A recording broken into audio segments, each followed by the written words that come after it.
প্রতি বছর ৪ ফেব্রুয়ারি বিভিন্ন কর্মসূচির মধ্য দিয়ে বিশ্ব ক্যান্সার দিবস পালন করা হয়। সারা বিশ্বে এই রোগের থাবা রয়েছে। উন্নত আধুনিক দেশ থেকে পিছিয়ে পড়া কোনো দেশই এর বাইরে নয়। এবার দিবসটির প্রতিপাদ্য ইউনাইটেড বাই ইউনিক। বিশ্ব স্বাস্থ্য সংস্থার তথ্য মতে রোগের মধ্যে বিশ্বে দ্বিতীয় সর্বাধিক মৃত্যুর কারণ ক্যান্সার। প্রতি বছর এতে মারা যায় প্রায় ১ কোটি মানুষ। বিশেষজ্ঞরা বলে থাকেন সচেতনতা এবং সুস্থ জীবনযাত্রা দিয়ে একটি বড় অংশের ক্ষেত্রে ঠেকিয়ে রাখা যায় এ মরণ রোগ। তাই ক্যান্সার নিয়ে আশঙ্কার বদলে সচেতনতার প্রসার বেশি জরুরি। আর সেই কারণেই প্রতি বছর ৪ ফেব্রুয়ারি পালিত হয় বিশ্ব ক্যান্সার দিবস।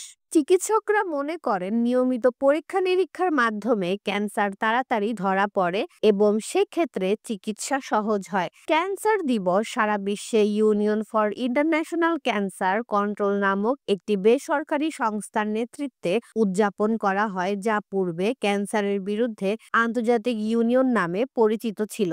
এই সংস্থার সদর দপ্তর জেনেভায় অবস্থিত, যার ১৭০টিরও বেশি দেশে প্রায় ২,০০০ সদস্য রয়েছে। দিবসটি উদযাপনের উদ্দেশ্য হল মারাত্মক ও প্রাণঘাতী এই রোগ সম্পর্কে সচেতনতা ছড়িয়ে দেওয়া এবং এই রোগে আক্রান্ত রোগীদের সাহায্য করার জন্য মানুষকে উৎসাহিত করা।